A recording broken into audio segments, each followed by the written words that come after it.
Luani Erioni, i cili kishte jetuar në Gjermani që nga dhjetori, ka ngordhur papritur. Ai nuk u zgjua nga anestezia në të cilën i kishin vendosur. Shkaku është ende i paqartë. Të shtunën e kaluar, Luani, afërsisht 4 vjeçar, ishte planifikuar për një ekzaminim mjekësor i pari që kur kafsha mbërriti në strehën e kafshëve Tierart në Gjermani dhjetorin e kaluar, transmeton Albinfo.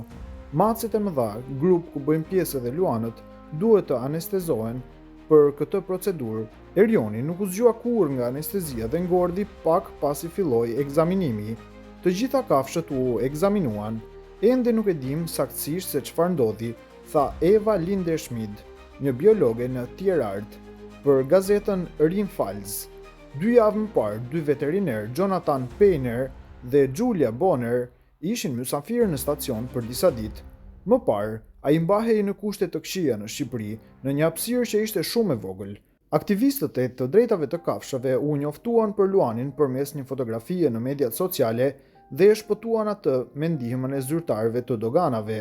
Në rajonin e Pfalzit në Gjermani, gjithçka dukej se po shkonte për mirë.